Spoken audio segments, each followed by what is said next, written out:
Hi, everybody.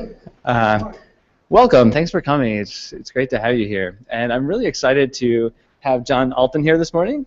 John Alton was my Tai Chi instructor when I was an undergrad, and he was a fantastic teacher.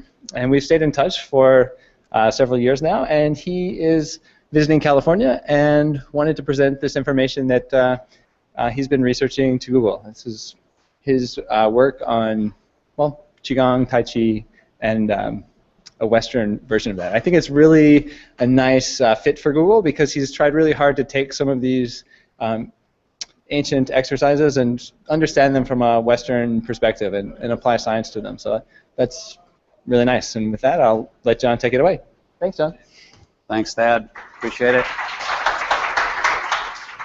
Well, great honor to be here. I guess you guys hear that with every speaker that comes through, but I want you to know I'm sincere, in saying that. I hope that you will come away from here interested, fascinated by what I have to say. I certainly have been. I've been at this for 30 years. That's how fascinated I was by it. And for the past 30 years, I guess you could say I'm a guy that was looking for an explanation for something that happened to me. And that something happened October 1987. And I've been able to re-experience that every day, every moment that I'm not talking, eating, or sleeping. As long as I'm quiet, sitting still in a car, at my desk, even standing, I can have this experience again. And it has enormous implications for health. So I spent a number of years trying to get enough credibility to get medical scientists to pay attention to me. And trust me, competition for their interest is quite keen, especially if you have no medical background.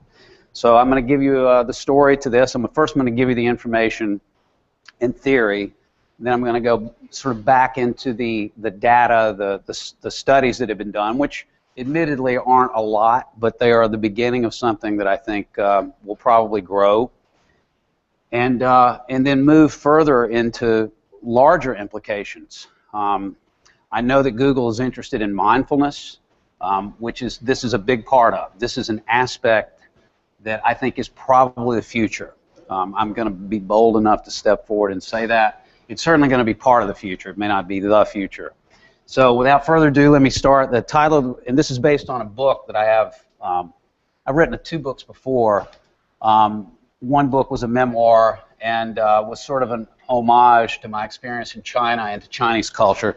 The second book was my first go at westernizing this exercise, and I came up with a program, a 35-day program where you integrate these practices with Western exercise, which is not unlike what Shaolin monks do. They get out, they jump around, they flip in the air, and they have sticks and swords, and then they calm down and they get quiet and then they meditate. So very fast, slow down, slow, slow, slow, still. So I'm thinking, well, the fast part, do you really need to shave your head and wear robes and swing sticks around, or can you just get on a treadmill? And I began to experiment with this, and the answer is, at least from what I've been able to gather so far, is yes. You do not need to know East Asian martial arts to make this work. East Asian martial arts are cool, though. They're great to learn. I don't have anything to say against that. They're tough on the body as you get older, unless you do Tai Chi, okay? Tai Chi is okay, but the Shaolin stuff, your joints are going to come apart, at some point if you keep that up. So swimming, running, all the things that people ordinarily do, whatever cardio exercise you do, can be harnessed, can be added to these exercises that I call reflective exercise for health benefits. And what you get is what I call the reflective response. And this is a term I coined, and again, this is somewhat built out of what already exists. If you know anything about Herbert Benson and the relaxation response, I'm nodding toward him with that. And with all due respect, now I know that you guys are the kings of this, software and computers and so on. I'm certainly not a whiz at it, but what I've done here is try to tailor the talk to you and talk about it in terms of an operating system. And you think of the mind or the human body as an operating system. You've got your software, you got your hardware, and you've got firmware, right? I mean, This is a new term for me. I had to look that one up. I Googled it, okay? And I'm going to talk about getting to the firmware, because I think that's what these exercises do. To carry. Now, the analogy is not 100% there, but it's enough, I think, to get traction. And I hope you find the talk interesting. I'll move forward here. So, reflective exercise is what I call this, okay? And there are three elements. One is a breathing technique, and I've just called it all reflective, and I'm going to get to the point right here where I can explain what I mean by that. Reflective, if we just use that term ordinarily, means thinking, or you reflect on something, you stop, and you become mindful. So it has that sense, but it also has a physics meaning, and I'm going to talk about that in just a second. So you do this breathing technique, which involves tongue and jaw position. It involves some subtle muscular movements in the lower abdomen. You combine that with what I call reflective movement, which you can just call it Tai Chi, or the real way to say it is Tai Chi, by the way. But if you want to call it Tai Chi, that's fine. Much more simple than Tai Chi. Tai Chi is complicated. It takes a long time to learn it. And those of you that are trained in Tai Chi probably know this. I mean, there's a lot of focus on body position and hands, and then there's the interpretation of it and so on. And you have very complicated movements, but these movements are very simple. It takes probably less than an hour to learn them. And then here's the key, the last is this reflective meditation. And that's when you sense what I'm calling reflections, are bioenergies, measurable bioenergies. They're produced by the body. And one that can be measured pretty accurately is an acoustic signal, a sound, if you will, an echo that's produced by the cardiovascular system. And I've been involved with some biotech people that are measuring this. And what we've shown is that when you experience this reflective response, and I'll tell you what it is, you begin to feel a pulse here, as though your heart beats right here, and you can control it and move it up into your head. On the inhale and on the exhale, it goes down. That when you feel that, we get a measurable change, a delta, with a biotech device that I'm going to demonstrate, or just hang up. I actually just see a picture of it, and then I'm going to hold it up for you to look at. And for those of you that want to stick around, I'm going to have lunch here. I can actually show you, the engineers allowed me to take their software, and I can show you how it works. It's pretty cool.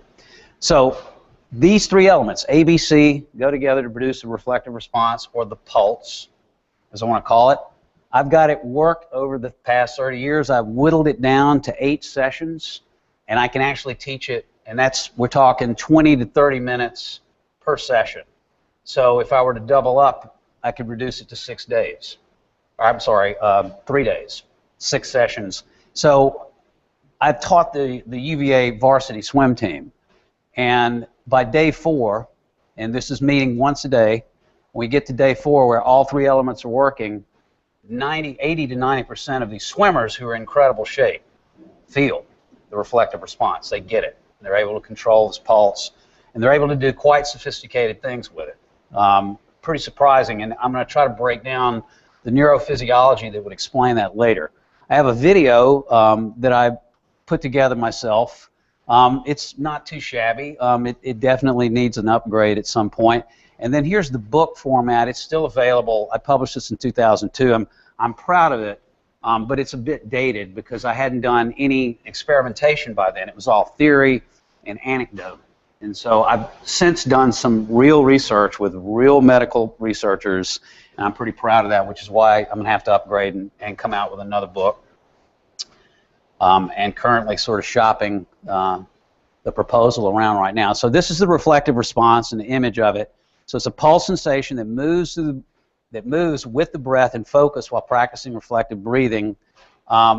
Traditional Chinese medicine and Qigong, which is where this comes from, and I'm going to talk about Qigong in detail a little bit later, define the sensation as an acupuncture meridian. So you literally can feel acupuncture meridians. You go to an acupuncturist, they stick it in, they're in control. You know, it's sort of like, I mean, the machine is sort of passive, you know, and you go in and mess around with its hardware or even play with its software. Who's to say whether that machine can it feel? I don't know. Maybe when we get AI, they'll be able to say, hey, I felt that, now I can control it. I don't know. But that's kind of what the acupuncturist is. They come in and mess with you externally, but And you may feel better, you may feel a momentary relief, but you don't literally begin to feel and control that acupuncture meridian. So the people I learned this is from the Beijing Martial Arts Institute, Beijing Wushu Xuan. They told me that the right way to do this is you build your acupuncture meridians.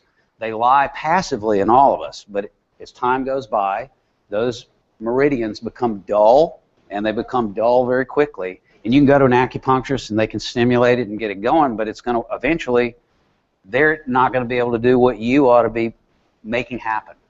So their idea is that, well, you do this yourself. Now, an interesting thing happened when I was in China. I'm going to get to this at the very end, where in the middle 80s you saw an effort to popularize this among all the urban populations. This was spreading out all over the place.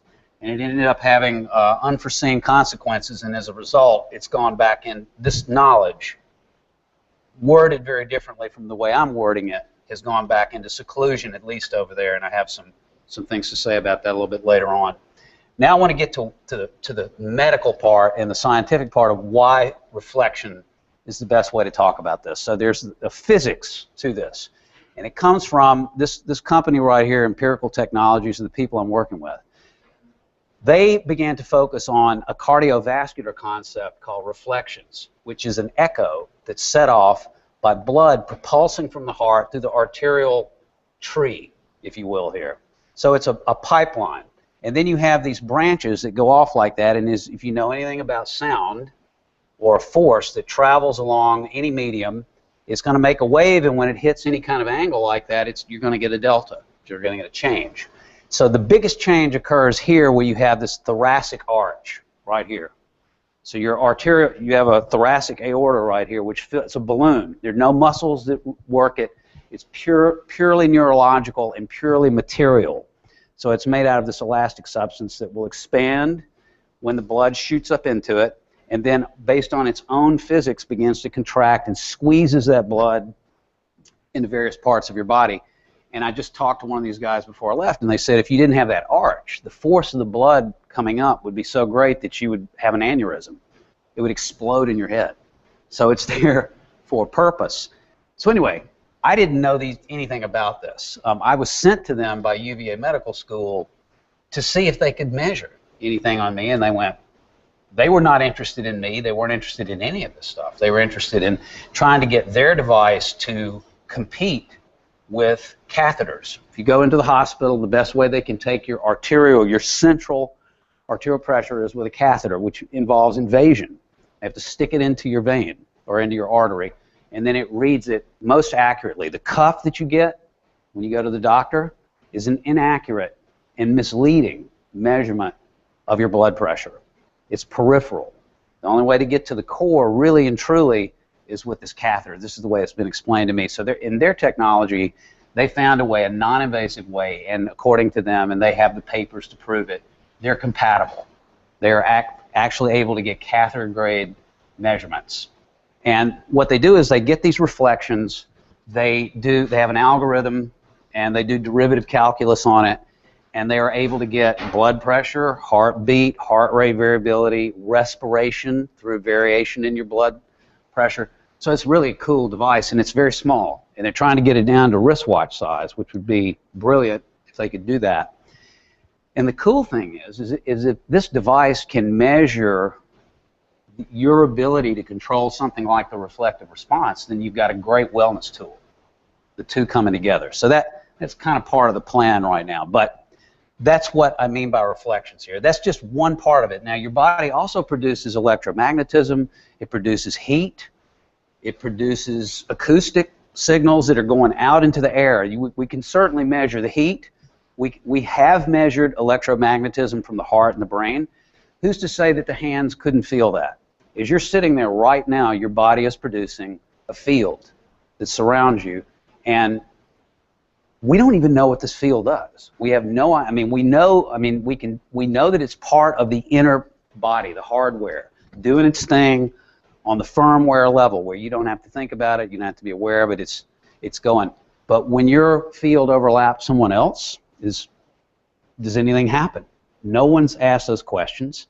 No one's looked carefully at it. We're beginning to think in these ways, but right now it's like, you know, most medical people, they have this kind of wartime mentality, like they're a MASH unit. They're dealing with waves of sick people coming in, and they're like, we got to get this person well. Not very many people are interested in this, and there appears to be no money in it. That's another driver of this. So anyway, it takes people who become dedicated to this sort of thing to really try to get in there and dig in and try to push for it. So I'm trying to do my little bit here. So anyway, if you know anything about Qigong, this image right here is called Xiaojiutian in Chinese, or the small universe. The reflective response can be channeled up and down the front of the body from the lower part to the head, and then a more sophisticated version is where you feel the sensation going around this way, up your back and down the front. This is very good stuff right here. Now, there's the physiology, potential physiology involved in this is quite compelling. And then there's this whole body circulation. And again, if you look up any kind of Qigong literature, you'll find this. And it's called the big universe, or Da Jiutian. And what I found in my experience, and I've been doing this 30 years, is that most people within 6 months, most people can learn the first level reflective response, what I call the ventral pathway, in about 3 to 4 weeks. Athletes can learn it very quickly. And I think people who are focused and motivated and who practice can learn it within 3 or 4 days. You just have to really be compelled to do it. You have to think like, this is going to be worth my while. If you do that and you put skin in the game in that way, you'll get that first level. Then it takes anywhere from, I mean, the swimmers were able to do this within weeks. They were actually able to do this. And most people, I'd say probably somewhere from a month to 6. It all depends on how much you practice and how focused you are.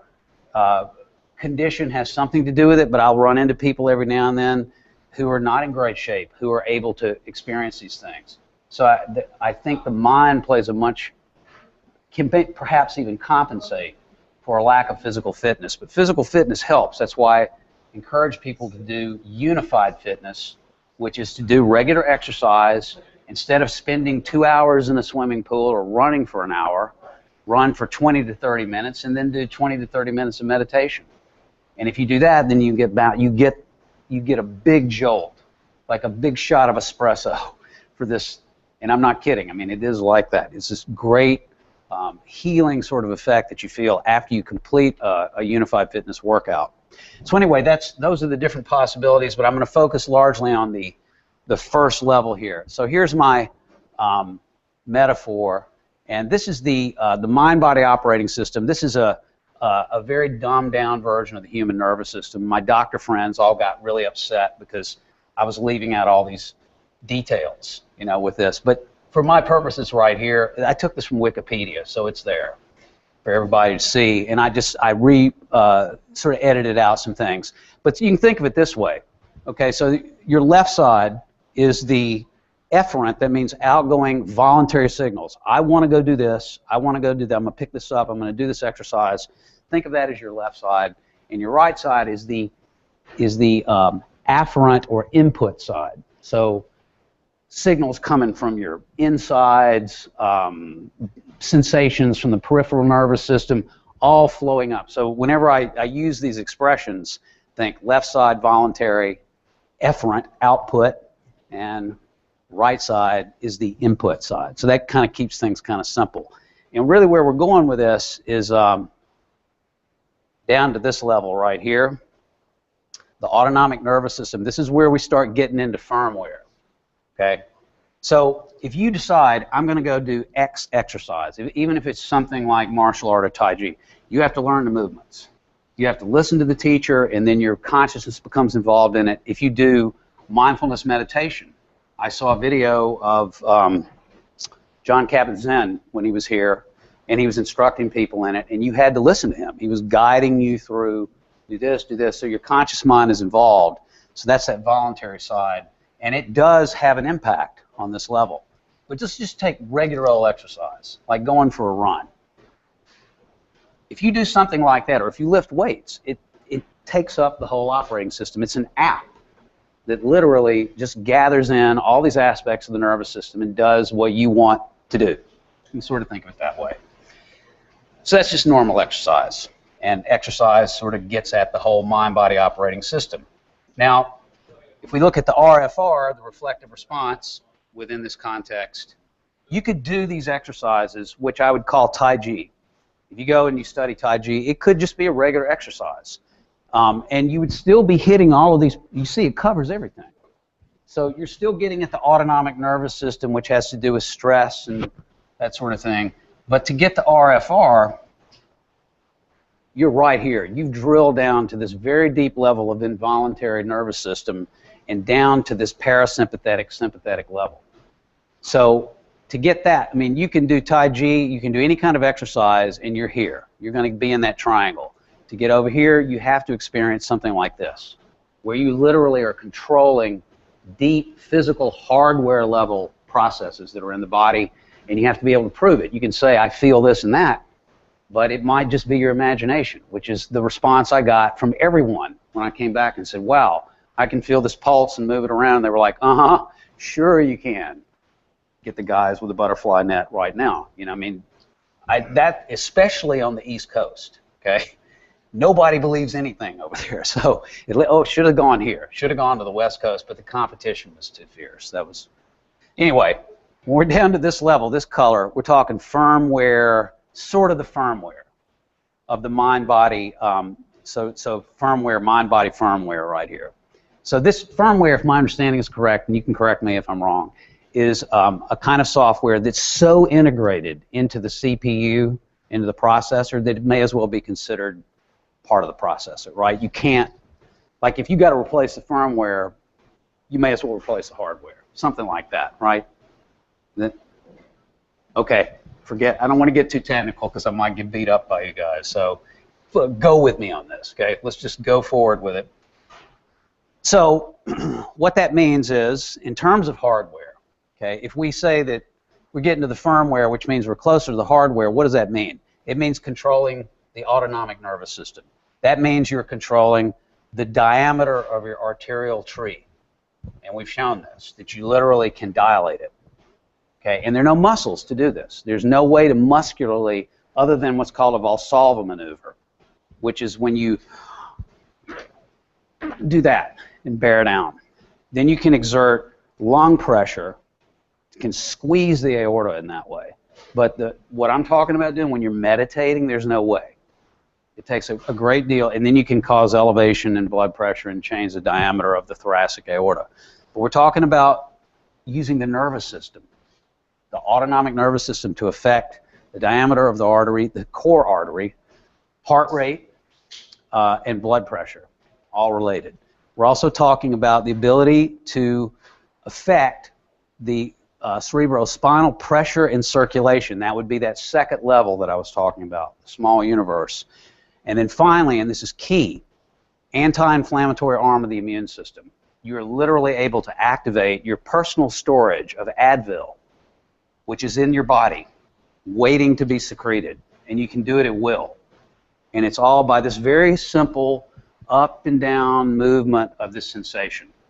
And we have evidence for this. Now, we're going to have to get down to the blood level before we nail that one, but there's certainly strong evidence now, certainly a lot of anecdotal evidence that I have. All right, so the mechanics of this, okay, so here's the mind-body firmware, the autonomic nervous system. We're getting down to the vagus nerve, okay? The vagus nerve has gotten a lot of, even Dr. Oz is on television talking about the vagus nerve. This has now become, I don't know, I'm a little bit tone deaf to it now because everyone's picked up on it. And I'm not sure that, I'm talking about using it in a different way. So I'm talking about literally making it a conscious part of your nervous system. That's one of the things you can do with this. So what about the vagus nerve? It's a major parasympathetic branch of the ANS. Parasympathetic is responsible for relaxation, which is great unless you have to go to work. If you're parasympathetic and you're at work, you're going to fall asleep. And if you're too parasympathetic, you will pass out. Too vagal. So the interesting thing about the vagus nerve is that I want to jump ahead here is that it has a sympathetic component. Every time, the way it works, it should work in a healthy individual is every time you get a vagal output, you get a sympathetic adrenal countermeasure that follows on so that it's this from moment to moment. like this. Not, and you know, so if you're up here too much, which I think the mindfulness guys are talking about, being so stressed out, what they want to do is, over time, bring you into equilibrium. And then hopefully you'll stay there, but it don't, I mean, what happens is life comes along and knocks you off. You have problems, you have work stress, you have personal problems, you have health problems that come along. The firmware that controls that is what I'm talking about getting a hold of here. All right, so anyway, why focus on it? It touches and regulates the cardiovascular hardware, and it has sensory capacity. This is very important, connected to the sympathetic arm of the autonomic nervous system. So the vagus doesn't just work on the relaxation level. It has a counter sympathetic aspect that is intimately bound up with it. You can't separate the two. If you over vasodilate someone through medication, they will black out. So, you know, being vagal or parasympathetic, oh, you can go too far with that. So I think where this ties in with martial arts is to be calm and relaxed but strong. That's the idea. You're in balance. You're sympathovagal. That's the medical term for it. Okay. This is all, you know, this isn't my area. Was an English professor, by the way, so I had to scramble to try to get up on these terms here. So there's the firmware. Here's the hardware. Okay. How does it work? How does blood? How could it possibly that I can feel a heartbeat or blood sensation down here move up? Well, if you go into the enteric veins, which are the veins that come out of the gut, out of the enteric organs, they go straight to the liver, and they go from the liver into the heart, and they go into the lungs where they're oxygenated, then they go from the lungs into the heart, and then in the heart, bam, they go up into your cardiovascular system. So there's a map of that. So the vagus is attached all along here and has interaction with these things, regulates and controls it. If I could step in and consciously begin to regulate that, then I have a very powerful tool for managing my health. And we're talking real time, beat to beat, not, oh, I'm going to go off to a retreat and do this. You could do it right now while you're sitting there listening to me. And you could still pay attention. You wouldn't pass out unless you were really tired. If you're really tired, you might go to sleep if you try to do it, because it tends to balance you out. All right, so how does it work? Okay, so theoretically, this reflective movement, the Tai Chi movement, activates the motor efferent part of your operating system. That's motor is like, I want to do this. Okay, I'm going to pick my hand up and move it like that. So you're moving, you're telling yourself to do these movements you have to learn. So that's working the somatic output nervous system, the efferent output. But it's also you're feeling things. Okay, so when you do the reflective movement, you start to feel these reflections in your hands. I don't know how many of you have ever done this, but it's quite easy to feel qi, as traditional Chinese medicine might call it, in your hands. I know it's, and those of you that never felt it, it's really quite remarkable, and you can really see what people are talking about. But if you feel something like that, you're working on the afferent. It's an input.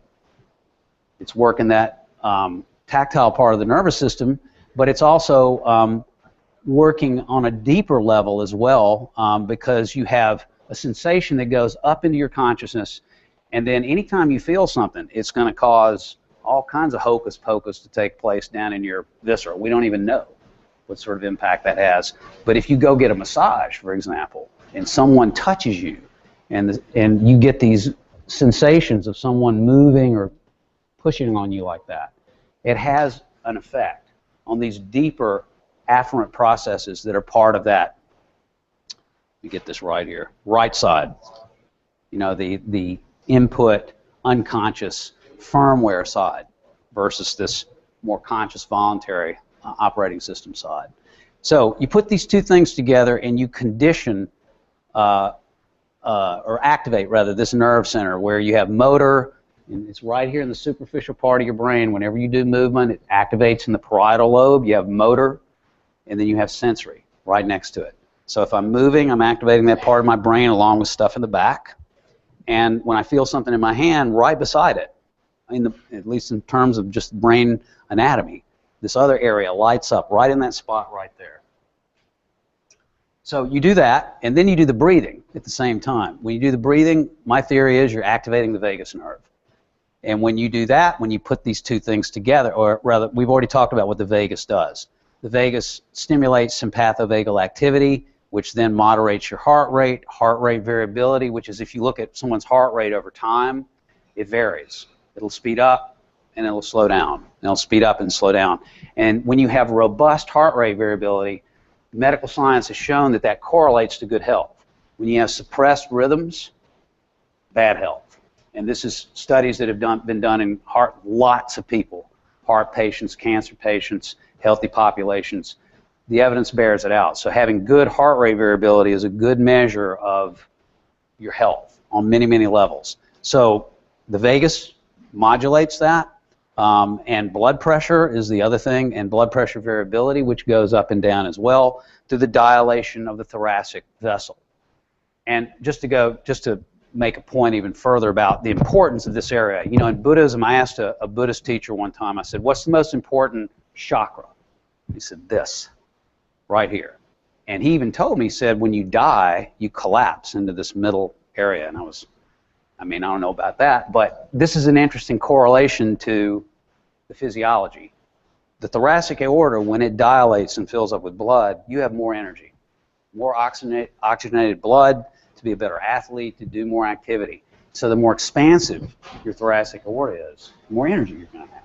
So if you can find a way to keep that area pliant and healthy and open, then you're going to have more energy and better health, period.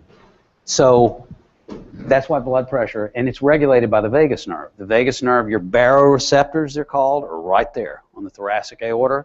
They're reading pressure.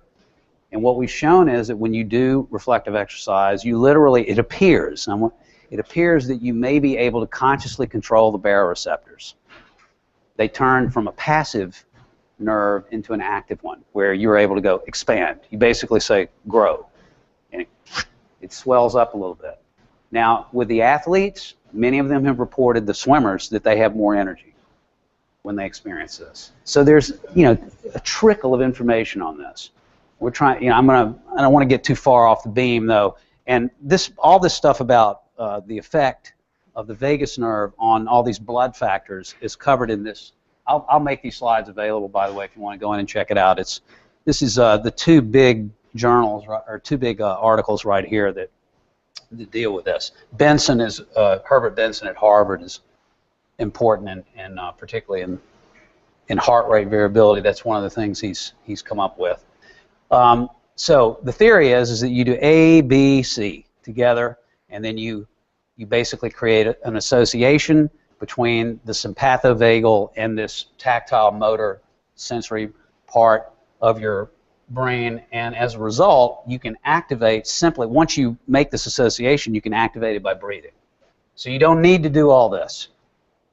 Once you get it, you can do it all the time. Now, I will say the quality is better when you do the whole thing. But you can get away with just sitting there and running that thing. It's better for you than not doing it. Let's put it that way. And if I'm right about what it's working with, it's working the firmware. Now, the important thing to remember about your autonomic nervous system, and this has to do with aging, just a sort of an aside here, two things. As you age, your autonomic nervous system starts to break down. And it's because it runs automatically, and eventually it slips away because we don't have good control over it. Maybe you exercise, but then you start to develop joint problems, you can't exercise so much, and then you lose it. What we know about the human nervous system is if you use something and repeatedly use it, it becomes stronger. So if I'm correct, and you're working with the firmware here, you maintain it. You keep it alive and stronger, and you won't lose it. You're less likely to lose it. With the thoracic aorta, hypertension, which is heart disease, is the thing that takes down a lot of people. I mean, I'd say it's a safe estimate that by age 50, you have a 50% chance of developing heart disease or cancer by age 50. I mean, you're up in that percent, 40 to 50% chance of getting that. So if you're in control of these factors that keep you strong, keep you resilient, then you're going to be able to beat those odds. Now, the thoracic aorta, this is one of the things I've learned from the engineers, is that you develop hypertension not because you have clogged arteries in the periphery, But by and large, it's because of the breakdown of the structure of the material of the thoracic aorta. It hardens over time. Through insult, through just simple wear and tear, it becomes hard and scarred and doesn't expand. It gets stiff, and when it does, it creates hypertension throughout your entire system. And that causes pressure in the periphery and in the microcirculation. Then you get ruptured blood vessels in the microcirculation because those vessels are weak. And they're meant to blow up, you know, so that you don't blow up this thing. But the problem is when you blow those little microcirculatory vessels out, your immune system then kicks in, and you've got an inflamed situation. So if you're hypertensive right here, you've created a vascular problem that's going to up your inflammatory response. And doctors are now looking into the possibility that vascular disease like this could be driving other diseases, MS, for example. Now, there was some debate about this a while ago. Some guy in Italy found that if you did angioplasty in the jugular veins of people with MS, that they got better. And then, of course, the MS people came fighting back and disproved the guy. But he won't give it up. He's still after that. Based on this, he may be onto something, because once the blood flow begins to break down, you start to develop stenosis in the arteries, in the veins, and you got a big system to maintain, and it could start right here. And the lungs are right here, and the lungs are sterile. They're very immune. They have a lot of power, immune power, but you get a lot of lung infections throughout your life. And that's right where that thoracic is. So it could be that constant punishment through respiratory disease after respiratory disease eventually takes its toll. And these tools might be used to actually fight back and push against that. All right, so I'm sorry, for some reason this slide is kind of cut off. There's this cardiovascular effects of the RFR. Heart effects. Health, yeah. Cardiovascular health effects of the RFR. And I'm just going to quickly go through these because it's a little bit, I've already talked about HRV. One of the things we found is that when you experience RFR, it increases your heart rate variability. So you have robust, you go from having suppressed rhythms or rhythms that are kind of unstructured to very structured. We've measured that in our studies. We've shown that when you feel it, that, you know, what we'll do is we'll get someone who can do reflective exercise and we'll say, don't do anything. We hook them up and we get a baseline reading and we say, go. And as soon as we say go, it suddenly goes into this nice, robust kind of heart rate variability. And that correlates, interestingly, with low inflammatory markers. And I've got the medical, I'm going to put it at the very bottom there. So when you have good heart rate variability, you tend to not be inflamed. I'm going to try to explain that a little bit later. We've shown that it modulates the central arterial diameter.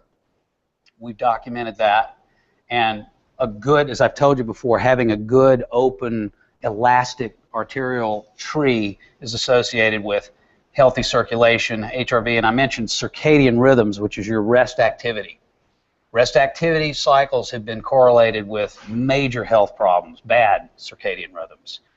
So the way it's supposed to work is you get up in the morning because we evolved as creatures of light and dark. Most of us, there are a few genetic people have like a little genetic disorder where they are opposite. They sleep during the day and they stay up at night. They're called night owls. But most of us, because we evolved under light dark, when the sun comes up, we're supposed to get up. Your cortisol levels rise, your energy rises, and you're supposed to be active, active, active, active. And then as the sun goes down, all those mechanisms start turning off, and you go down, the cortisol levels drop, you become more parasympathetic and relaxed, and you go to sleep. And in sick people, these rhythms are all messed up. That's been well documented. Cancer doctors are very much into this. And there's a whole area called chronobiology where they're studying this. And they're trying to treat it with melanoma, always bringing in these external factors. But if you're controlling the operating system, if you're down to the firmware, that's really where these regulatory systems are. So the best way to get at it may be to actually get at the firmware through exercise, through mind-body exercise, and regulate it that way. Now, it remains to be seen whether that would work in everybody's case. You get an increase in variance in continuous blood pressure, and blood pressure variability and heart rate variability all correlate with good health. and that's associated with healthy circulation, HRV, and circadian rhythms. And there's the documentation for it, which you can check later. Now, so okay, we've proven that there are these cardiovascular factors that could be involved when you do this, when you experience this pulse sensation moving up and down. What does that have to do with the immune system? Well, the way I learned about the value of this is I had a horrible cold. Just one of the worst respiratory infections I ever had when I was in China in 1987, sitting on the floor of my apartment at Beijing University, feeling like I had a fishbowl on my head. And I was doing this practice that my teacher had taught me, and I totally believed that I was being taken advantage of. I thought I was being cheated. But I did it. I went ahead and did what the guy told me to do. So I'm sitting there thinking, why am I doing this? Why did I come here? I wish I was back home. And all of a sudden I felt boom, boom, boom, boom. This pulse shot up into my head, and all of a sudden all the respiratory symptoms that I had just went away. My sinuses popped open. I felt sensations all over my skin that I'd never felt before. And suddenly I was able to actually take that pulse and send it up there and fight off. Well, I thought I was actually killing the infection, which may or may not be true, but what I believe now is that I was controlling the symptoms. And the way the body handles symptoms is through the vagus nerve. And it's called the inflammatory reflex. This is work done by Kevin Tracy. Here's the article in Nature. Big important thing. Everyone's all over this right now. And here's the vagus nerve. It's got two pathways. One is sensory, so that's that input side. It's feeling things, and then it's got an output side. So when you're infected by something or hurt in some way, it puts out pro-inflammatory signals, which are picked up by the sensory vagus, and then you have a sympathetic response. Sympathetic response would be neurotransmitters, adrenaline, that goes out and wages war on one front against it. Then you have, this is called adrenocorticotropin hormone.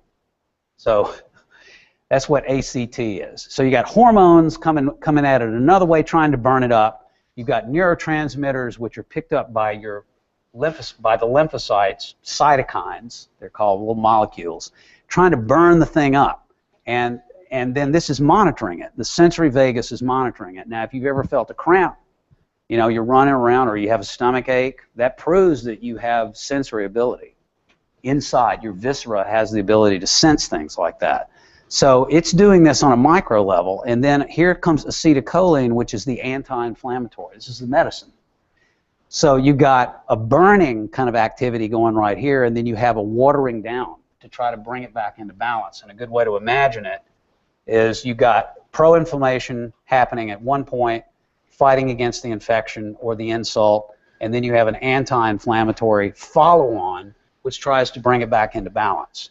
So what happens when you practice this, and we've shown this with the swimmers, is that you literally can start to control at least symptoms of respiratory disease. So why would your body stop at respiratory disease? Why couldn't it then redound to other more serious diseases? And there's an old Taoist proverb, and it is that he who does not get little diseases will not get moderate diseases. He who does not get moderate diseases will not get big diseases. And we're beginning now in Western medicine to understand this, that these little things are related to the big things over the big picture of time. All right, so how does this work? Okay, so let's say I'm activating the vagus nerve, okay, when I do the reflective response. So I'm getting this infiltration of these cytokines, these anti-inflammatory molecules, which are secreted in the enteric area, into the gut area, and then they're swept up through that blood pathway into the arterial system. So you literally are infusing your body with medicine that it produces naturally. Much of this has been verified in science that has nothing to do with this, by the way. You know how they found this out? They had Alzheimer's patients. Alzheimer's is an inflammatory problem. And what they found was that people who smoke actually had less symptoms than people who, you would think it's the other way around, right? You think people who smoke are more inflamed, but guess what? Nicotine is anti-inflammatory. Part of the chemistry of the vagus nerve is nicotine. Your body is producing natural nicotine. So along with, I'm not a chemistry major, Okay, so, or biochem or medicine or anything. I'm just a collector of all this and trying to fit it into this experience to make sense. Why would it do these things for me and for others that I've taught? All right, so now we go to the more advanced level. Okay, so this is when you get it going like this, which is, to me, the gold standard. You really want to get this right here. And we've proven that you're able to change the arterial pressure by apparently changing the diameter and the heart rate variability and so on. So if you're changing the blood pressure in the central area, because this is a closed hydraulic system, you're going to change the pressure everywhere. You're going to change it in the carotid, which is up in your head, and you're going to change it in the renal, which is down here where your kidneys are. And if you look at the anatomy of the aortic system, you can see these spinal arteries go right into the spine, right up against it, which is filled with fluid. So imagine these as balloons. Now I increase blood pressure, that pressure is going to go back up in there. It could conceivably be driven up the back. So you have a pressure influence coming from these specific spots. And interestingly, if you look at the acupuncture points on the back, they aren't far away from where these spinal arteries are. Now, the plot thickens because we have cerebrospinal fluid. This is the brain's lymphatic system. So your brain makes this fluid because your brain's cut off from the blood supply and from lymph. So it has this natural fluid that it makes in your brain. We don't really understand this. We don't know what its cycle is, but we know that it wears out and we remake it. So this is something we need to study right here. But it comes out of your brain and covers the brain, circulates around it, and comes down into your spine. And it does this, has this nice kind of circulatory effect. And we know, this is since the 19th century, we know that changes in arterial blood pressure affect cerebrospinal pressure and flow. So if your mean arterial pressure goes up, then the pressure in your head is going to go up, and vice versa. Now I'm going to talk about a medical case where this really kind of holds true, and you can, if you affect this, you can affect a very, very dire health problem that's afflicting a lot of veterans right now. So anyway, so if now we go to this level, we go, well, what could be causing this? How could someone feel this? It could be that you literally, since you can feel pressure, feel these pressure changes and even affect them by feeling them in your body, maybe you're able to affect these remote pressure changes that are occurring as you get whole body circulation. It just requires a little more focus, a little more inward, kind of your senses pointed inward to where you begin to feel it.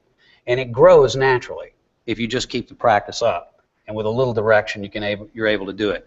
Tai Chi at the highest level is controlling that grand circulation. And I've worked with Tai Chi at the Beijing Wushu Institute. I've worked with masters over there, and I said, oh, so what do you do, like the 500-step Tai Chi form every day? And they go, no, only one move. Only one move. And one guy I brought over, I think he's still the director right now. He just, one day, he said, oh, I'm sick. I picked something up on the airplane when he flew over. And he was standing there, and he just went, okay, done. And I went, what'd you do? And he goes, got rid of it. Got rid of the headache. So I can do this too. I mean, I know what he's talking about. As for how to explain it, you know, it's tough. This is where I think I'm sort of getting close. Now here's where the dots start to connect. First project that I did was in 2003. I did a study with 27 varsity swimmers, and they get sick. They get sick all the time. They swim at the peak 15,000 yards a day. Now I swim regularly, and I swim maximum 1,200, and I'm dead. I mean, I can't do any more than that. These guys, 15,000 a day. So, and they're in competition, and they're in school, and so the stress level is really high. So they tend to get sick. That affects their performance. So it's interesting because they're very healthy people. The U.S. Army Rangers have a similar experience. The Rangers put these young, healthy, fit men through impossible physical routines that causes them to have AIDS-like reaction where their immune systems are so dampened that they get sick with a strep throat and die. I've actually talked to the Defense Department about this because they were interested once they found out we did this. So we got some swimmers. 27 did it, and the ones who did the practice, the full practice, once a week, at least once a week, reported 70% fewer respiratory infections. And we published this. And there's the publication information for this in 2011. Look how long it took. 2003 was when the study was done.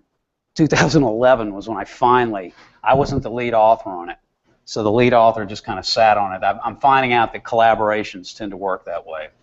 Now this one is one I'm really proud of. I did this with veterans who had mild traumatic brain injury. And this was done to the University of Virginia. And we were only able to get 6 military participants because there's no VA hospital in Charlottesville where the university is. What they have is a halfway house there. And these are people that have been blown up in Iraq or Afghanistan. And they have major problems. They can't function. Their families have difficulty with their families. They have PTSD. And so they have major headaches and lots of other symptoms too. And they know the science behind it is that they are highly inflamed. And get this, there is a discordance between their cerebrospinal pressure and their blood pressure. So when their mean arterial pressure goes up, you get no change. Or you get a wacky, disproportionate, pathological response in the cranial pressure. So that ordinary link that is experienced by all of us, just automatically, unless you have a brain injury, they lost. Now, when they got the pulse, when they felt the reflective response, boom, they got rid of their symptoms. So the thesis now is that what they're doing is they're restoring, not only are they controlling inflammation, but they may be restoring this natural connection between arterial pressure and cerebrospinal pressure, which they've lost due to trauma. This one was published in Explore, and that one came out a little bit quicker. That study was done in 2011, and look, this person was very interested in the results.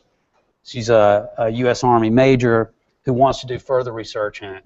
There's more, so swimmers get better. No one cares. Brain trauma, people care. There's more interest in that. All right, so here's the one that's really kind of, I'm here to sort of emphasize mostly about. This is the caretaker. That's what it looks like. This is this cardiovascular measurer of reflections. And that's how small it is. It's very portable. The one I worked with was clunkier than that. But we did a study in 2011 where we took 32 meditators, 14 of whom were RE practitioners, and we had 18 that were non-RE meditators, and they did transcendental meditation, mindfulness, and some others claimed that they could control their heart rate and had their own meditation process and prayer, and just a few like that. Most of them were transcendental meditation, which is Herbert Benson's group. So the results were that the REs, as soon as this is the baseline right here. So you're going along, and then I says, go. Here's that little line where we said, go, start meditating. You can see an elevation. This is mine. Suddenly, you get a bump. Now, the only way that elevates, this is systolic blood pressure, this black line right here. And this is diastolic right here. The only way that could happen, according to the engineers, is if my aortic vessel dilated. There's no muscular way to do that. It had to be through the nervous system. The only nerve that is attached to the thoracic aorta is the vagus nerve. So you can see why I'm believe this. Now mine was a subset of people who got this response, but for the ones who were less adept, and I was doing the microcosmic orbit, ones who were doing the ventral pathway and who weren't as practiced and who had kind of deviated somewhat from the way I teach it. I hadn't seen many of these people in years. They showed an increase in heart rate variability, significant increase, whereas the transcendental guys, nothing. They didn't change. Now, that didn't mean that transcendental meditation and mindfulness, what it means is these probably act over a longer period of time. It takes a while, and you have to do it, do it, do it, do it. We took the RE people, put them into a weird place, a very disturbing place. We took them to Empirical Technologies, which looks like a mad scientist laboratory. Just things all over the place, gadgets, busted open computers, weird stuff on the drive, erased calculus equations. That sit down and meditate, and still these guys were able to produce these significant changes in their cardiovascular system measured by this. So we got HRV. I mean, when they said go, HRV started to vary. So this is blood pressure. That's not heart rate variability, but the heart rate started to do that, as did the blood pressure variability. It went up and down significantly more so. You can see these, if we broke this down right here and looked at this chart in a little more discrete, we would see these very sharp peaks and valleys. That's the blood pressure going up and down. And then we had this subgroup that had the mild elevation. So we're preparing this manuscript. This was in 2011, and again, the lead author on that has other fish to fry, and so he's taking his sweet time, and I'm on him every day about trying to get it out there because no one's done it before.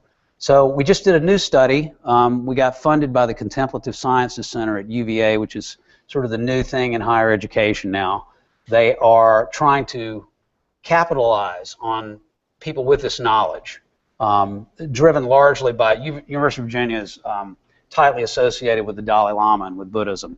So we got a grant from them, and we redid the swim study that we did with the CT device, and our hope is that we will find a signal that identifies the pulse sensation that I've been trying to describe.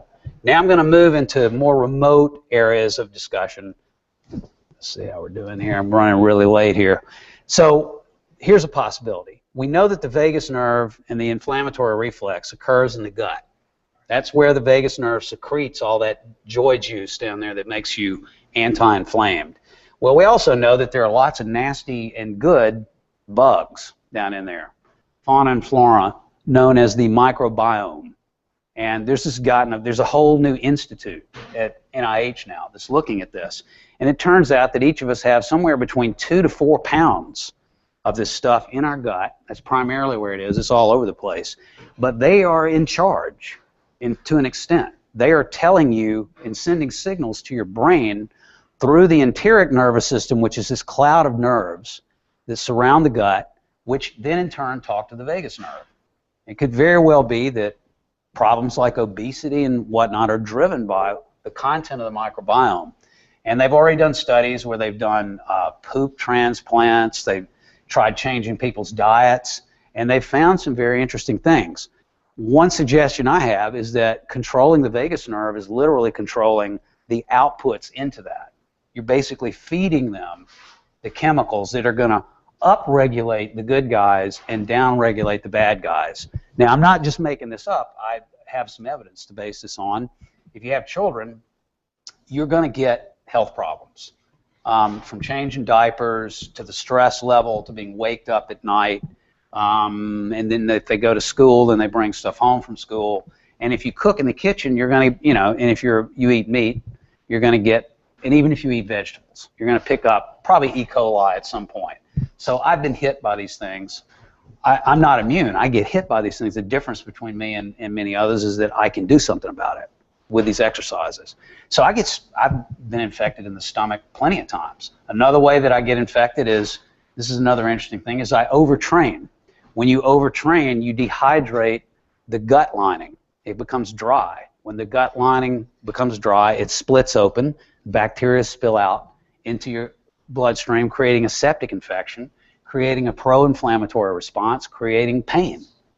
So I've had all of these things happen to me, and I'll sit there and, usually when you get a stomach ache, your muscles tighten. You go, oh, like that. So I do a little belly breathing, which is the kind they advocate in yoga, get that area relaxed, and then I start sending the pulse down there, and as soon as that pulse, I do it up the back, come down, and as soon as I hit that spot, the pain goes away, as though hit by Advil. So the anecdotal experience that I have kind of backs this up, and there may be some way to prove this further down the line. For example, if you took someone and you tested their microbiome, you can do that by stool sample. Then you teach them this and you have them practice it over a period of time, and then you come back and you look and you see if it's changed. Keep the diet the same, don't change anything except that they do this. Probably a ways out. Now, this one is fascinating to me because I think this is also true, and I have more anecdotal evidence to sort of back this up. Most of the lymphocytes, which are the varmints that kill the varmints, these are your own good guys. This is the military operation that goes to work when you're infected. They reside in your gut, and they live in the intestinal glands. They're called Peyer's patches, the most powerful ones anyway. So when something infects you down there, these lymphocytes will come out of the glands and get into the bloodstream and fight, and they have a cycle. So they get out, they circulate in your blood system, and like all cells, they have a beginning and an end, and they die, and when they die, they put out a signal. And then they're replaced by stem cells. So they send a signal, which is picked up by the immune system, signals the bone marrow to create new lymphocytes, which they then migrate to the gut. So if I'm flooding my gut constantly with vagochemicals, if you will, which are then going to make my lymphocytes activate and come out, and they circulate and they do their thing, and then they die, that's going to basically work this firmware system of making your stem cells activate and replace lymphocytes. Whereas if your autonomic nervous system is messed up, and which means everything is going to be messed up, then this whole system right here could get out of use, could break down over time. So by doing this, you literally are milking your bone marrow. Now, if you go back and you study the old Taoist literature, one of the things they call this is marrow. They call it marrow building, bone building exercise, marrow washing. It's the other term that they use. Kind of interesting. I just thought I would throw this in. I don't have any evidence for this yet, except it kind of, if you, again, connecting the dots. So just to sum up, if you do reflective exercise and you get the reflective response, you're going to be able to regulate the inflammatory reflex to self-treat disease and injury. That's the #1 benefit I've gained from this. You can generate healthy cardiovascular and cerebrospinal rhythms, increase energy and resistance to cardiovascular disease. Great to have. You know, a lot of things build your energy up. A cup of coffee will do that temporarily. So that's good, but the ability to self-treat infection, to me, was something that caught my attention. Possible regulation microbiome, very interesting proposition. Love to study that. I don't know whether that's going to come or not. Possible stem cell activation. It makes sense if you buy into the theory here. It's easily learned. You do not have to spend 20 years in a monastery. You could do that, and maybe they would teach you, maybe they wouldn't. But I can teach it in 3 days. And it's easily disseminated via DVD and web streaming. Now, this is something I'm just going to talk very briefly about, because people say, well, why don't I just go learn Qigong? Okay. Well, you got to think about it. There's Qigong in China, mainland China. Then there's Qigong in Taiwan, Hong Kong, even Japan and Korea. They have their own systems. Well, I'm talking mainland China, though, which is where the term Qigong was coined, 1949. And it was developed within institutes that Mao set out to begin with. When I got there in the middle 1980s, what I'm calling reflective exercise was out of the bag. It was out and was being spread among the population. And then since that time, around 1995, they started regulating it very ferociously. It's become increasingly less popular. If you look at what happened in this period, 1989, and I was there, Tiananmen Square happened. Okay, Tiananmen Square caused a general, they just basically clamped down on public gatherings. And I believe there was probably some suspicion that Qigong practices may have been connected with this. Now, there's difficult to prove. A lot of people don't believe this, but I was there. I have some personal inside information on this. I do believe that to be the case. But what happened in 1995 is you started seeing a stringent effort to regulate it, and it's become so regulated now that the general population, in fact, I flew over here from the East Coast. I sat next to a young Chinese man who lives in Beijing now, and he didn't care anything about it. I mean, he knew about it. He was just like, I'm busy. I'm busy making money. But guess what? He complained about how stressful it was. He was like, life in China is so stressful now. You know, everybody's grabbing and going after this, and it's driving me crazy. And I was like, well, what about this? And he goes, yeah, I know about that, but I don't know about it. I don't know whether I have time for it. It's lost over there. So, but you do have, and I went over in 2008 and met with the leaders of Qigong there, and I asked them, I said, what about this pulse that I learned? And they went, you know about that? And I said, yeah. And they said, just stone silence in the room for about a very uncomfortable 15 seconds or so. And then the oldest guy in the room goes, we know about that, but we're studying it right now. And then they just refused to talk about it anymore after that. So I don't know what's going on over there. They're not talking about it, though. And they're not talking about what I learned. And if they did talk about it, they would talk about it in traditional terms. They would say qi and so on. which, you know, that's great for people that believe in it. But for a skeptical Western audience, I mean, doctors are like, there is no such thing. You can't prove it. The pushback is too ferocious, and there are too many other people that are at the chalkboard right now getting attention. So anyway, the Taoist TCM theory, out of which this grew, and just to back up real quick, sorry, whoops, disable keyboard, no, right? See, this is 2,000 years. That cloud represents 2,000 years. Well, only what we really know is 49 to now. So there's a big, we don't know about this. So if you take that theory, which is 4,000, you know, somewhere in the neighborhood of 4,000 years, and look at how it was applied, it went in two directions. One direction was external chi, where you had a master who would put their chi out to you. I was there. There was a lot of this going on when I was there. And you get these folk sort of approaches where you had individual masters who had their own following, and then you could actually go to a hospital and be treated. You could go in and a guy would come in with a smock on and a sort of a doctor's uniform, and then they would do their chi treatments on you. This, you can still do this, but it's nowhere near the extent that it used to be. And there are restrictions on who can do it now, whereas when I was there, it was kind of open city. But the other side of this is internal, and you have martial artists who are into cultivating your power from inside so you could beat someone up or withstand body blows, and there's probably something to that. I don't know, you can go on YouTube and find people setting paper on fire using their chi. That's over here. Now, for my money, that's a non-starter. As soon as you start talking about that, the medical guys just shut it down. Why? Because they brought a bunch of these guys over that claimed they could do that, and then when they tried to do it in the lab at Harvard, they couldn't do it. And then they blamed the West. They blamed the Western doctors. They said, oh, it's because you don't believe. And so for a doctor to hear believe, you know, then it's placebo effect, right?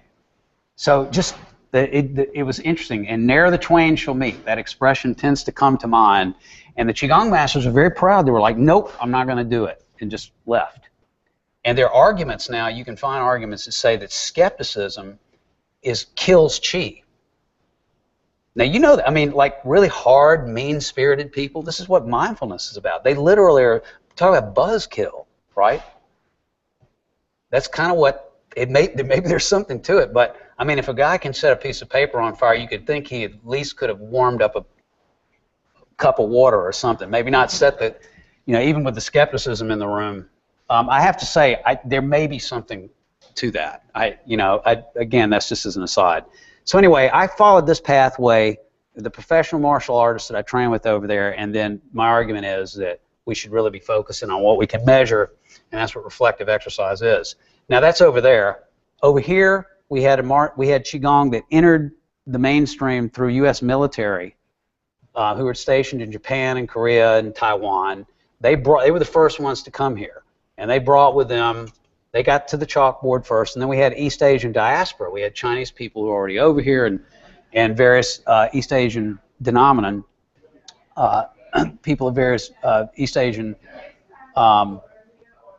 origin, but primarily Chinese, and they were very closed about it. I mean, you saw the Bruce Lee biopic, you know, where was it in San Francisco, wasn't it? And the Chinese of the old guard got mad at Bruce Lee because he was teaching the Guai Lo, which is Cantonese for Lao Wai. In Mandarin, it means like, it's kind of a put down of an outsider, Waigarin, right? So, so I have no doubt there was this, why would you, so you got these big, hairy, aggressive people, right, Europeans, who are going to take everything at gunpoint. Why would you teach them your deepest secret? It kind of makes sense to me that they wouldn't do that. But anyway, so I think a lot of these U.S. military guys were kind of taught the shell. They weren't really taught the full thing. Some of them probably were, I'm sure. But the East Asian guys kind of kept it in-house.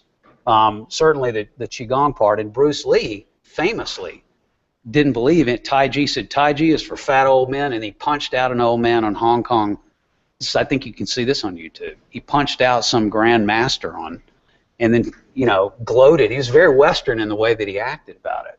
And many people say that, oh, it was payback. Somebody that really knew something got him back, you know, for being disrespectful to the old man. But not a lot of success with this getting over here until fairly recently. So this information flowed into the free market. You have martial arts outfits, and then you have alternative healers that picked up on some of this, mixed it together with new age stuff, and that's out there floating around, and you can go get treated by someone like this and learn from someone, and maybe they'll I haven't found anyone in the community talking about what I'm talking about, though. And I've been interviewed by this guy, I forget what he's Buddhist. Lama Tamtrapa is his name. I've got a link to his to a radio interview he did with me on my website. And he's a big shot in the Qigong community, and I could tell he didn't know what I was talking about, this pulse thing. And he was very much, he felt like, I don't really want to get into that, and you get lots of Qigong systems that say, for example, Falun Gong, which is hugely popular, they say that to focus on your health is selfish, that you shouldn't even get into that. It should be more about teaching people Falun Gong and becoming part of the Falun Gong Brotherhood. So they aren't necessarily, no one's on the same page here necessarily. Then you've got over in the medical area, what happened in the 90s is the medical people went, hey, people are spending money out of pocket for this. We want a piece of this action. So boom, alternative medicine was born and quickly became complementary, because the idea of alternative, you get it right. Don't pick Western medicine, go to the alternative over here. They didn't like that. So they called it complementary, and then it was complementary alternative. Now it's integrative. You can see it progressing. And now I think we're entering the era of mind-body medicine, where we really are seeing the relationship, but these fine relationships between particularly the autonomic firmware and the rest, and the hardware in the body, and to what extent do we have the ability to drill down and manage that. And what Benson and Dean Ornish have done is they've shown you can actually change the epigenome. And I saw Rick Hansen's talk here. He brought that up. You can change the genetic structure by 8 weeks of doing mindfulness meditation or transcendental meditation. Now, we haven't gotten down to checking out the DNA for the people that practice RE, but I imagine it's the same. The problem is they don't hold. Those epigenomic changes, if you stop practicing, you'll go right back. And guess what? Conventional exercise does the same thing. Quicker, but they don't last. So if you keep up your workout routine, you're going to have epigenetic, you're going to have the stress level aspect of the genome is going to downregulate, and the parasympathetic relaxation is going to upregulate. But if you fall off the wagon, you're going to go back to that old dysfunctional structure. So if you can do reflective, you're always able to do it, unless you're eating, talking, or involved in any kind of vigorous movement. But if I'm walking along, I can do it. Any kind of normal kind of movement, I can do it.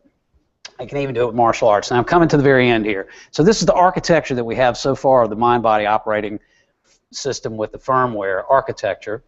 And if you go to the history of complementary alternative medicine, and I lecture in the complementary alternative wing at UVA, which is established at the nursing school, that should tell you that they don't think that it's in the nursing school. They kind of put it off there.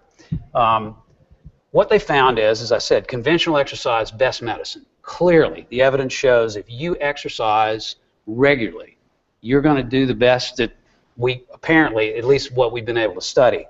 They've also discovered that if you believe in something, or if you feel cared for, that is powerful medicine. So out of that has grown the emphasis, I think, on emotional intelligence, where you put out to someone a caring and sympathetic, you project that, you're going to get that back. And it just creates this nice give and go situation that keeps things stable and keeps things whole. That's all well and good. I truly believe that to be the case. And the Hawthorne placebo effect, though, has bedeviled me, because people would say, oh, you just think that this does all this stuff, and so that's why it does it. So I think that, whoops, went backwards. Where we're headed next, and where I'm hoping that my research will take me, is in the establishment of what I call mind-body intelligence, where you're using not necessarily just the reflective response. I haven't been able to imagine anything other than that right now, but what we do know and what the evidence shows is that you can self-heal with it. So we're talking about keeping your emotions balanced so that you get along, your social interactions are better, you're a better worker, you're happier on the job. But here we're talking about regulating your life through the control of the firmware, which is a deeper level. And the integration of these two things right here, I think, is extremely important. Putting these things together, which the old traditions do. The old Buddhist traditions, the old Taoist traditions have these things together. We just in the West are catching up, I think. And I think what we bring to bear on this helps us avoid some of the problems that they've had in China. And I think it can be argued that the proliferation in the cities of the Qigong practices that I experienced when I was there in some ways destabilized the population and got away from the leaders, from the leadership. Before they knew it, people were like, tear it down. You know, it was like Berkeley in the 60s. You know, I made the new book I'm hoping to come out with. I actually make this argument that you can analogize that period of time with Berkeley, the Berkeley riots, and the same kind of mentality of this sort of new order. We're in touch with the new reality. And in China, I mean, here Ronald Reagan and those guys came down on the students, but nowhere near the way that they came down on them in mainland China. So totally, those guys went through the long march. I'm not defending that at all. I'm just saying that's what happened. And as a result, I think a great opportunity was missed. They had a model for spreading mind-body knowledge to the general population so the population could take care of themselves. That's brilliant. It's brilliant. I think we need to kind of go back, and it's too bad because we can't get right now penetrating to talk to the leadership. They're sitting on mountains of data on this, and they won't talk about it. Certainly not to me. Maybe that'll change one day soon, or we can just do it on our side, or maybe together. Maybe once we get going. In fact, there's one of the projects I'm trying to get involved with now is a joint military operation where we teach some U.S. military people this, and then do it in cooperation with what goes over in China and get data and measurements on that. I haven't completely sold that idea yet, but there's interest, at least on that. So that concludes my talk. I've gone well over the time. I apologize, but as you can see, there's a tremendous amount of information here. And I thank you for your time. If you have any questions for me right now, I'd be happy to take your questions. And let me just say one other thing. I'm offering this to you guys now. Anyone in this organization that wants to learn this, I'm willing to spend 3 days of my time teaching you the routine, and I'm pretty sure that whoever does it, as long as they stick with the routine, will get the RFR. You will get the goods. So the question is whether or not you want to do it, whether or not you can or want to make the time to do it. And if I get enough people, because I live on the East Coast and have a life over there, I would have to take, of course, time to come here to do it. And then there's the herding cat thing, because you guys are off in a million different directions. You have personal lives. Some of you may already have practices that you're overly committed to right now. So the real question is, can we encircle all of those factors and bring them together and settle them? And then I'm ready to go. I want to teach people who want to learn this. I want to spread this message, and I believe everyone stands to benefit from it, even if it includes, I mean, if it just amounts to me putting it in a YouTube video of just, this is how you do it, stick it up for free. I'm at that level where I'm ready to I hope that I can get people to experience this. There may be other ways to get this. This is the quickest way I know at this point. So, any questions? Yes? We didn't really see much about the actual practices. Is your work more looking at the science behind the wisdom tradition practices, or is there any actual new practice generated from the research? No, the actual practice involves 3 sessions of learning how to breathe. You thought you knew, right? But I teach you this reflective breathing, and then the movement, which looks like this. It's very simple movements. Or, I mean, are any of those new, or are they all found in wisdom traditions? Just communicating with what's behind? Yeah, it's the movements themselves are adapted from traditional movements, but I simplified them. So this movement, for example, is very old. You can find it in different Taiji systems, but then there's another one that looks like this. which I adapted into this. I changed the direction. So what I try to do is come up with 6 steps that are easy to learn, that are at 3 levels, and that involve the minimum amount of where's my hand. The feet don't move around like a lot of Tai Chi and Qigong systems involve getting on one foot and going to the other. That takes up time, and you don't really need that in order to get the RFR. And it may be that you don't even need the extent to which I involve you in the movements that I teach. But what I found is that for people who are not good at meditation, the movement actually works very well to put the person in the moment and to focus them. Because if you just take someone and say, sit there and start thinking about this or that, their mind just jumps all over the place. I mean, so movements are really good for that.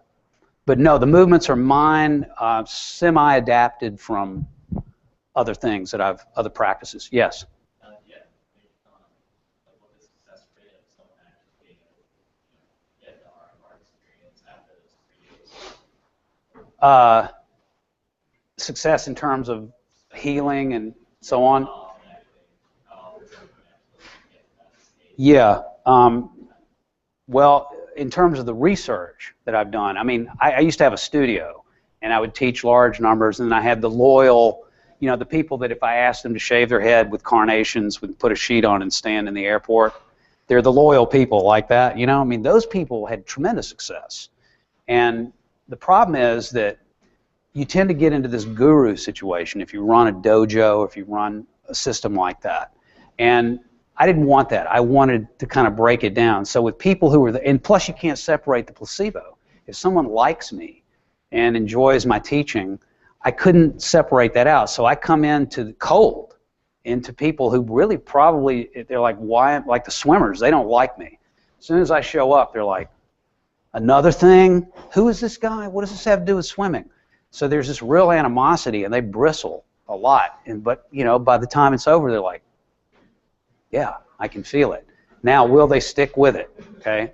All I have is anecdotal evidence. So the swimmers that I taught back in 2003, I'm still getting email from a small subset who really bought into it. So I'd say out of the 27, and that was just one group, so I did it year after year. I'd say every year out of this, and there are 40-something people on the swim team, 45 people on the swim team, 5 or 6, it sticks with them and for the rest of their lives. And most of those people were Olympians. They were at the Olympian level. The guy Matt McLean, who was a gold medalist in the most recent Olympics in England, my guy. He did my stuff. So people who are ambitious, people who want this kind of power and control are the ones who get from it. And, you know, how do we know where the placebo begins and ends? So it's really difficult to separate those things out. My promise to you is I get you the RFR, okay? You want that, I give it to you. If you want to develop it, I can help you. So let's say I come here and I teach for 3 days and then I go. I'm available by video chat. You guys have a terrific product here. I've used it. And I'm perfectly willing to work along with you and teach you, because this is new intelligence. This is a new form of intelligence. So I have 30 years of practice with this, 30 years of observing others.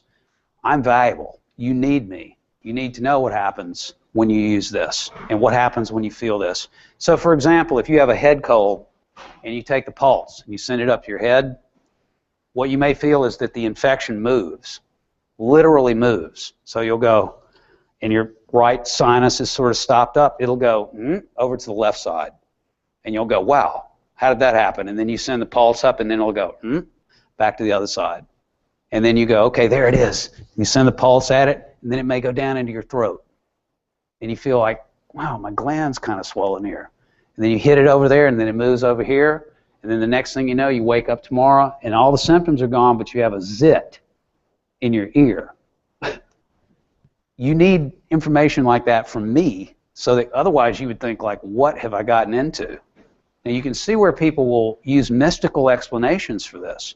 But if you understand somewhat, just sort of a rudimentary freshman, I won't say freshman, undergraduate kind of concept of human biology and microbiology, and you know, you don't have to get it down to the what they call it, football for physics for football players level, where they teach physics to guys who aren't going to they're not going to set the woods on fire with their scientific mind. You just need that level of knowledge of how your body works to make sense of it.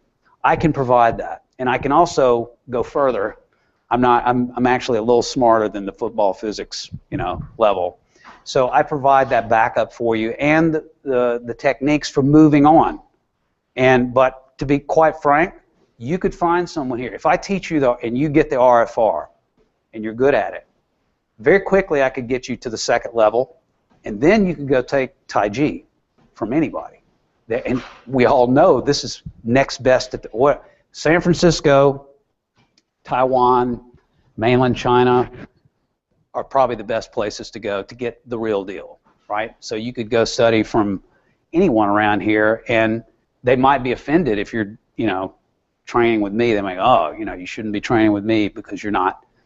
But then again, they may say, oh, you know the real thing. Let me help you. This is something, and they may teach you another trick, how to set paper on fire.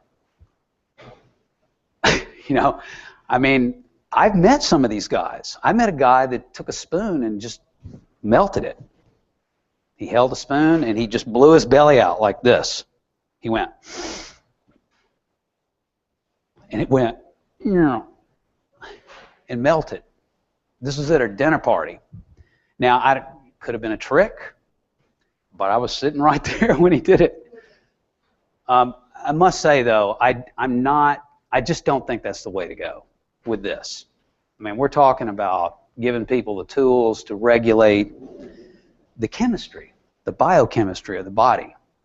And I just believe this is a new frontier. I think this is going to open up a new understanding of what a human being is, that we are actually, many people are already on board with this idea of us being energetic, and that literally we can, through conscious mind, access that energy so that I'm able to change literally the vibe, the reflection that I'm putting out here, and that in turn will benefit the air next to me, and maybe the person who inhabits that air, maybe my family. And I've had reports of this, of people who learn this, and then they said their kids seem to be healthier, or their wife is suddenly nice. The other thing interesting is pets. If you do this practice, if you run the RFR, your pet will go crazy. Your pet will go like cats. Cats will literally, you got cats, right? They'll start meowing. When I used to teach this stuff in my house, there was one cat in the neighborhood that would just come and hang on the screen, right in the room where I had all these people meditating. Meow, and like howling. So where did that come from? So I do believe that these things have an effect on the external world, but it's probably weak. It's not that strong.